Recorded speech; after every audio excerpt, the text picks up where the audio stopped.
And now I'd like to welcome you to today's webinar, which is part of our Leadership and Professional Development series on preventing sexual harassment in the workplace. Today's featured presenter is Ms. Susan Anderson. Susan has extensive experience as corporate counsel in the construction, value-added agriculture, and renewable fuels industries, as well as the hospitality industry. She has extensive legal and operational experience in corporate governance and compliance, equity and debt financing, human resource management and training, environmental, real estate, energy, and regulatory areas of law. She also has government affairs experience as a registered lobbyist and media relations liaison. Additionally, Susan is an adjunct professor at the University of South Dakota Beacom School of Business and leadership and development workshop facilitator throughout the United States. We are so excited to have her join us today. Susan, you now have the floor. Thank you, Kelly, and thank you everyone for joining me on this webinar.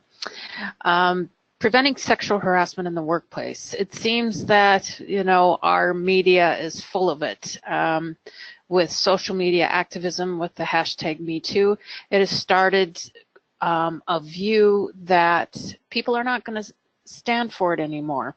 So let's take a view as to what sexual harassment is, some definitions, some types, and then we'll go through as to what can we do in the workplace? What are some things that managers can do and be cognizant of so that we don't have these issues? So first of all, sexual harassment is not really about sex. It's about power, or rather the abuse of power over someone in the workplace. It's gender-based. It's taking those qualities and making fun of a person. So it's that power relationship. A little history about the law regarding sexual harassment. Now, the granddaddy of all civil rights legislation, and especially Title VII, which prevented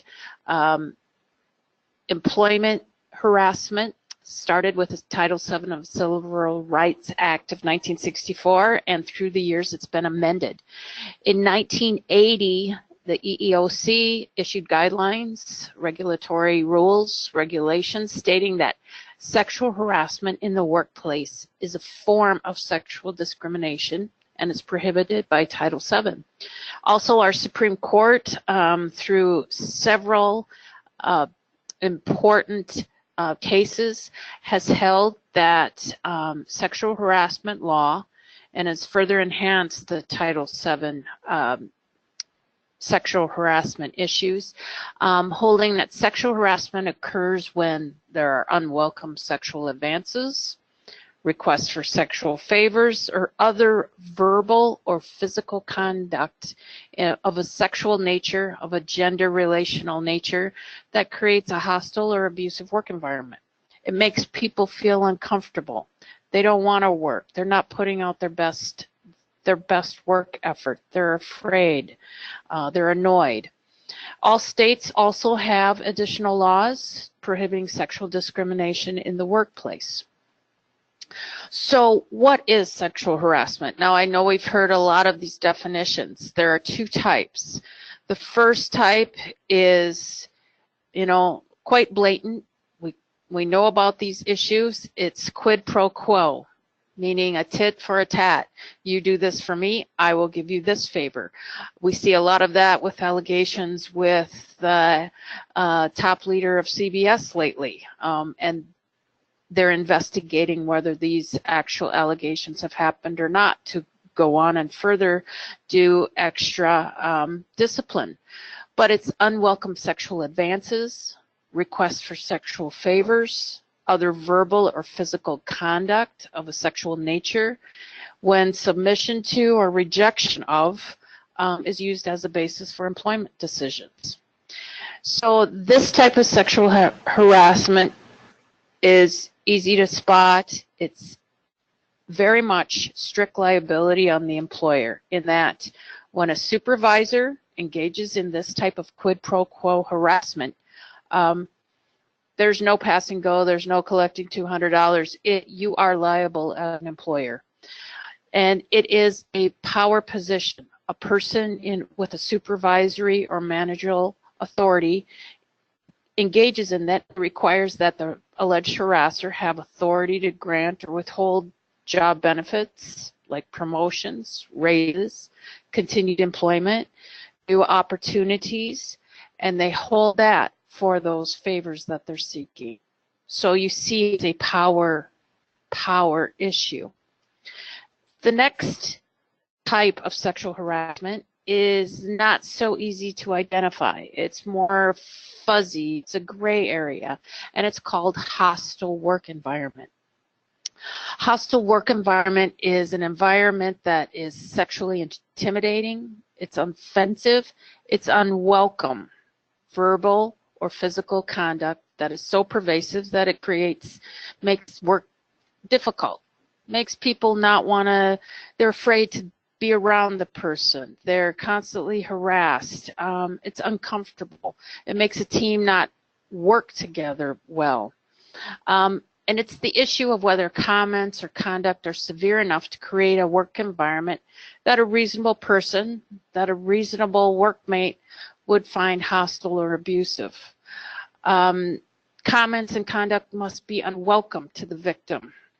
And in a sense, the victim didn't invite those conduct or comments. And you have to look at the nonverbal aspects of this. The fact that maybe an employee tolerates it, they don't want to speak up, they don't want to be called out, maybe they may kind of laugh it off, or do some diversion techniques. They don't want to seem like they don't fit in, they want to get along. It doesn't mean that they are succumbing or welcoming those comments. And you have to look at this in the environment of, for instance, hey, Michelle, nice sweater. It enhances your feminine assets. That's sexually charged. Versus, hey, Michelle, you look nice today. I like your outfit. That's a pretty color on you. That is doing more of the aspect of, the person and enhancing them, not the sexually charged issues. I've investigated things where, women also, allegedly sexually harass their male counterparts, such as, hey, Joe, bend over again and pick that up. I like the view. They create just an unwelcome atmosphere versus just getting along and being complimentary toward another person or not commenting in that aspect about the person. So to find hostile work environment sexual harassment, it's generally required that it has to be unwelcome to the victim. It's based on gender or qualities of a gender specific. The harassment is sufficiently severe or pervasive to create an abusive working environment. The harassment affects a term, a condition, or privilege of employment, just being uncomfortable in the work environment. And the employer had actual or constructive knowledge of the sexually hostile working environment and took no prompt or adequate action to stop the harassment. Well, what does this mean? The Supreme Court has issued 2 opinions that, if a supervisor hears this down the hall, they hear, chatter going on, and they don't do anything to investigate it, the company is liable for not. They should have known, they heard about it, they needed to investigate it further. Sometimes things, people make complaints of that they're being sexually harassed when after you investigate it, it really probably does not rise to the level of harassment based on gender, but you find that maybe this team, this work environment they're in, they're not getting along. So there's other issues to look at it as how can we make this team work together? What are the personality differences that we need to look at? How can we get this team to look at each other and respect each other and move off of maybe some misunderstandings? So just a common sense definition of sexual harassment. Sexual harassment is deliberate or repeated sexual behavior that is not welcome, it's not requested, and it's not returned. A lot of times in some investigations that I've done, or even just doing some employee coaching, the person who has allegedly made these comments or created this environment where people are uncomfortable said, well, I didn't mean it. It was a joke. They should have known it was a joke. The whole issue is it's not what you intended. It is what the alleged victim, the people complaining, are viewing, that they find it offensive. And it's how their view and their opinion of what it is. And a lot of times we have to get that across. It's not what you intended, it's how the person perceives it and finds it that they're uncomfortable with it. So how do you comply with this law? Well, employers are under a legal duty to take steps necessary to prevent sexual harassment in the workplace. Anti-sexual harassment or harassment policies in general, and sound procedures for investigating who they can call, who they can contact, dealing with these complaints. The employer may be able to fend off costly sexual harassment verdict if an employee sues, and that does happen if the company just let things happen and did not address it. So prompt investigation, and later in my presentation I'll give you some hints as to if you have to investigate, what are some things you can do to kind of bulletproof, that the company did take corrective action, that they looked into this complaint promptly, that they will not tolerate any sexual harassment and any retaliation if someone makes a claim for this. So if an employer learns of it in the workplace, they might hear, somebody saying, gee, Joe is really being offensive and some of his jokes aren't that funny. Maybe some coaching with Joe and find out what is Joe saying that people are finding to be a little uncomfortable. Talking to workers, prompt, decisive steps must be taken. Just merely turning your head creates a whole opening for lawsuits because the environment was uncomfortable.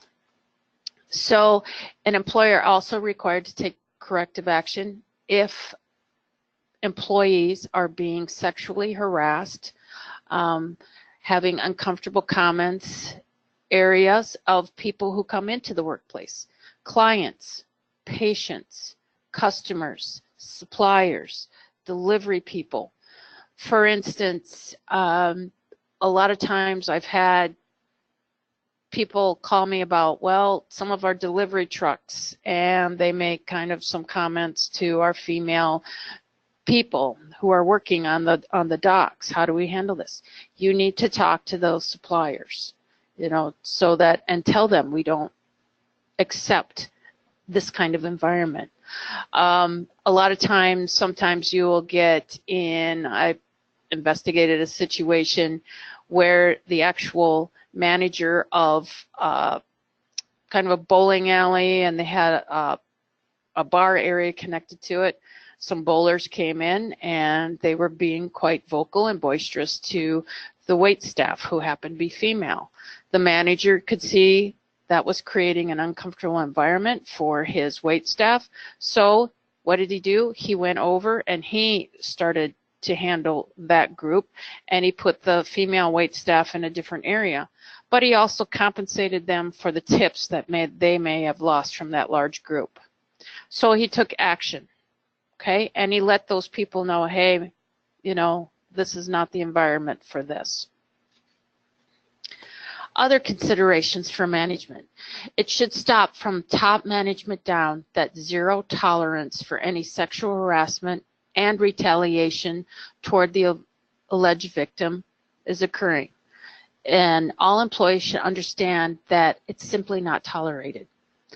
The anti-sexual harassment policy distributed to each employee, and I like to have it as when you're onboarding or you're doing some continuing training, which I recommend doing periodically for all of the employees, is have them sign that they acknowledged that this is the policy for sexual harassment. They've had this training on it, sign it, date it, and put it in their employee file. Also on having the policy in the employee handbook, but having that specifically brought out raises that issue that, zero tolerance. Top management down, we do not accept this. Providing sexual harassment training, like I said, new employees, but also ongoing employee training. A lot of times, some of your seasoned employees forget some of those nuances and that respect, and they get a little lackadaisical because they know each other, they can kid around, but just it's a good reminder, to always treat everyone with respect. Also, your supervisory staff, managerial staff, take these incidents seriously. Just don't brush them off. Have those conversations if they hear and they need to investigate more. Also, the immediacy. That's what's important, and that's what some of these U.S. Supreme Court opinions said. That immediacy issue is so important to bulletproof the corporate from having any allegations that they did nothing. Some of the guidelines for the investigation. What do you do? How do you handle some of these things? What are some techniques? And first and foremost, as I've kind of said, the investigation should be conducted even where no formal complaint has been made. Supervisors or managers may know or suspect of something. They hear it. The water cooler talk, the gossip, pay attention to that.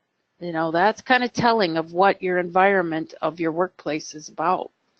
So I like to think of promptly investigating this, no later than 2 days, after they become aware of sexual harassment may have occurred. And selection of who the investigator should be. And I like to do a team approach and having a male gender, female gender, having that as kind of looking that you're more objective, that you're not slighted toward one gender versus another. And some things about the investigator. Sometimes your environment may be a small working environment that you may have to hire someone from outside to come in and make that investigation. So when you're selecting the investigator, consider, is it a person who is in a position higher in the company than the alleged harasser, who can make these decisions, who can make these assessments? You have to look at, are there special friendships of who this investigator is with maybe the alleged victim, the alleged harasser? Will they be objective? Will they be fair? Are they able to discuss some of these private, maybe sexual conduct and attitudes without embarrassment and, with sensitivity? And they can't be intimidating to the employees. Like, you probably don't want the CEO to be investigating it with, some common line area employees. That would be a very intimidating avenue. And like I said, gender is important, kind of the equal gender. And also with the investigative team, you're going to be interviewing people. And one person is going to be, making notes. As a lawyer, it's always, our key thing is to document. Well, a lot of times you may be, writing it down and you're not looking at the nonverbal aspects of the person you're interviewing, whereas the other team member can watch that and can sense that. And also, two heads are better than one. You're coming at it from two perspectives to gain kind of, what has really happened here and what has factually gone on, that you can kind of make a better assessment. Also, just as an aside, whenever you are in a meeting with an employee, and just never sit in an area where you're blocking the doorway, because there have been allegations where people have felt that they couldn't leave at any time, and then they make claims of, false imprisonment. it has happened, but make them feel that they can have easy access to that door, even though it's a closed door situation, that they're not feeling blocked in, that they're feeling forced to be there. That's just as an aside, kind of a practical matter. And document, and anything, and what are the facts? Not your opinions, but the facts. Who heard this? Who are witnesses? Who is the alleged, victim? Who is the alleged harasser? What happened? When did it happen? Where did it happen? And how did this situation, occur? Treat this documentation as confidential company information. You cannot tell a person that you can guarantee confidentiality. You cannot do that. What you can say is only people who are on a need-to-know basis, will know the basis of what this investigation is about. You don't guarantee that they can view the documentation. That you don't give them that opportunity, but that you will keep it as confidential as possible. And here's kind of an aside too. If you are dealing with a sensitive issue, a sensitive meeting, whether it's a sexual harassment investigation or another employee matter, look around you at the environment, because, the gossip train, the water cooler talk is huge. Plan any type of meeting where it's a sensitive issue, because people watch who's going. Oh, someone's going to the lawyer's office. Uh-oh, John Doe is going to HR. I wonder what's up with him. And that creates the gossip train. Sometimes we've had to rent office space off-site and actually have someone discreetly bring people to that conference room off-site to hold our investigation, because maybe the environment is that everybody sees who's everybody going, and you bring in a couple people, we're going to use this office, we need to have some meetings, and you see selective people going in and out. That creates more gossip. So you don't want that happening. You want to be as discreet as possible. So, keep the investigation documentation separate from employee files. Sometimes when I've had to investigate within the company setting that I was employed as corporate lawyer, I would take my notes home with me, just to, people clean. Maybe you don't have a locked area. They see what's on desks. They notice things. They notice people passing by, going to certain offices, closed door things. So discretion to try to keep it, as minimum of people noticing as possible. If you find that the alleged harasser indeed committed some type of harassment, then what you put in his or her employee file is a short explanation of the complaint. Bullet points suffice. The results that yes, there was, truth to this. Comments made, hostile work environment created, and the corrective action taken. And that should all be included in the file. But you keep your other documents, the other documentation that you have created for this investigation separate. Interviewing. When you're talking to people, it takes a lot of, tact, patience, objectivity. People cry. People get very defensive. People maybe laugh it off. People deny it. People said, but I didn't mean it that way. It's not how you may have meant that comment or those continual comments to me to be. It's how it was perceived by that person. You cannot make promises as to how the investigation will be handled. You can make promises that, will be objective. We will try to be discreet. You cannot guarantee total confidentiality, like I said, because there will be certain, people who need to know, your higher management, they will need to know just factually what happened and what your determination will be. And you must be firm that any retaliation by anybody involved will not be tolerated. Examples of this are maybe people are witnesses to it and they come out of the meeting and they kind of harass that person who has made the complaint or who has been subjected to that harassment and make comments to them. Well, thanks a lot, or look what you're doing to such and such career. That's retaliation.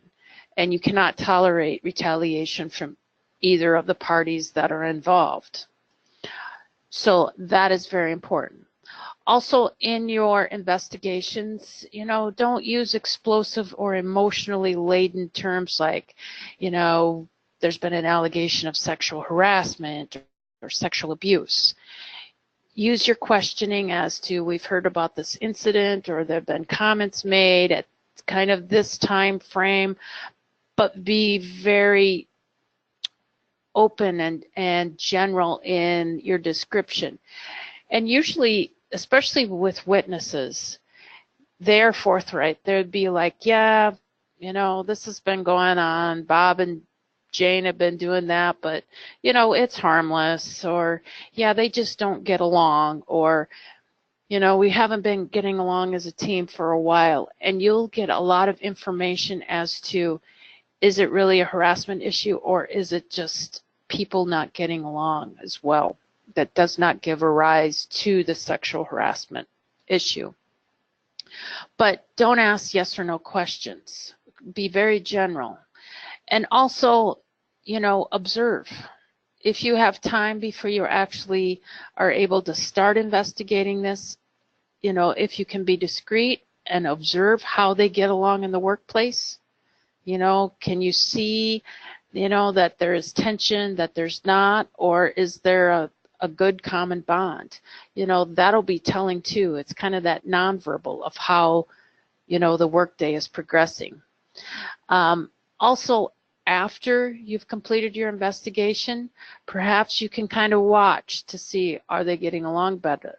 Is there activities that would give rise to maybe some retaliation that's going on? Watch that. Watch those nonverbal things. Like I said, your questioning should be open-ended. You don't have to, use those sexually charged words, but let people talk. And sometimes they will begin to talk more, and you learn more about what's going on. And at the conclusion of the investigation, you need to take that immediate disciplinary action. If the investigation reveals that no sexual harassment in fact occurred, record that conclusion in that investigation notes. You inform both parties at the conclusion. You remind them that any form of retaliation would not be tolerated.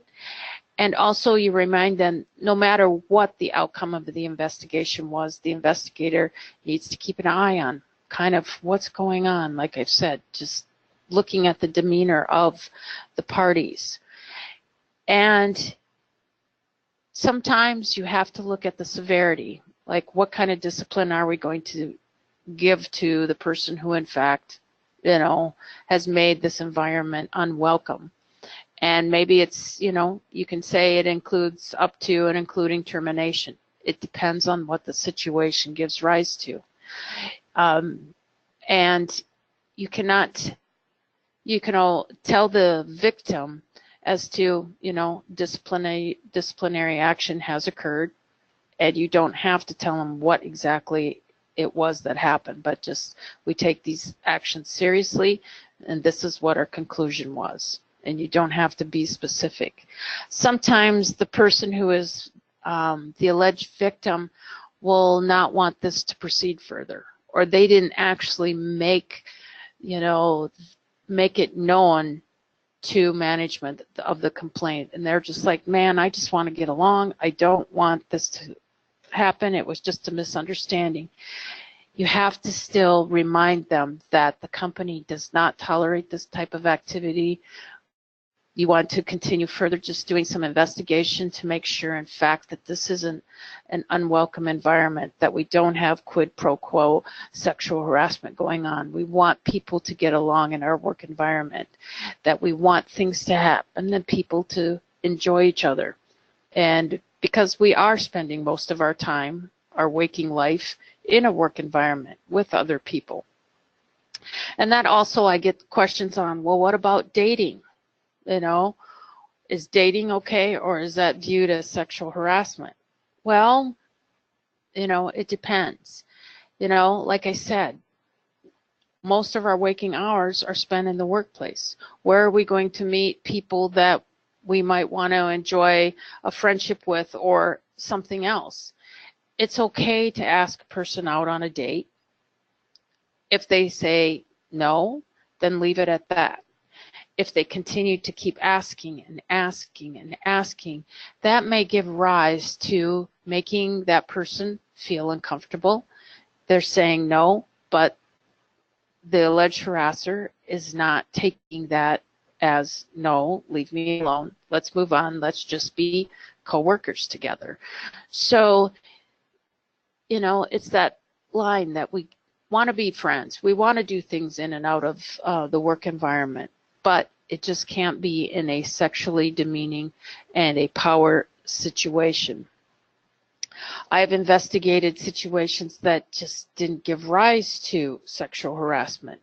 The head of, she was female, and, you know, odd things happened. She offered her male coworker in her department clothes from her newly deceased husband. Yes, I know it sounds weird, but he was offended with that, and he gave rise to a complaint that he thought he was sexually harassed.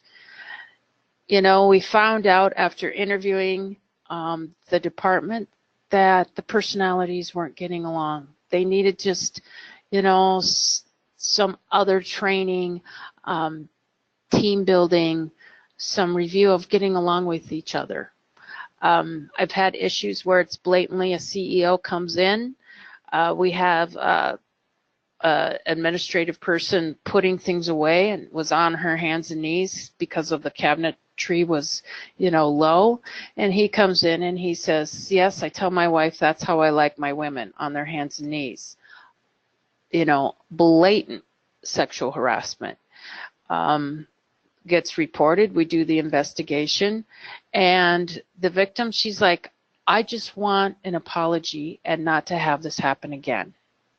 So, you know, we go through that, and the CEO made a very personal, heartfelt apology, and we had to send him to some sensitivity training outside of, you know, the company, because it is top down, you know, and we want an environment that is welcoming to all. So those are some examples. Watch in your environment of things that you're planning as team building. Situations such as male-only golf outings. I live in an environment where, you know, where hunting is a big pastime.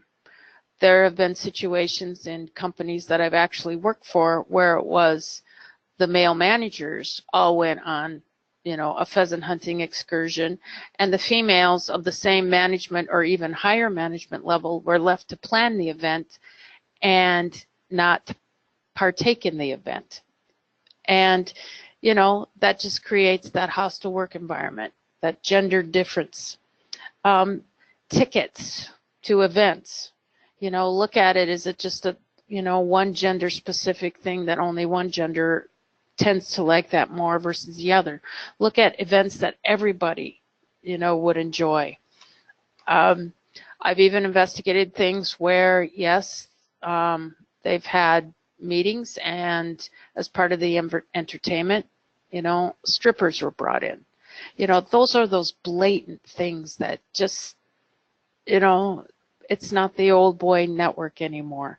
So it's a situation of we want everyone welcome. We want everyone to enjoy where they work because we're all in this together. We have an environment we all want to, do well, and for our families, for our communities and things like that. So we see a lot of the hashtag Me Too, the social media activism.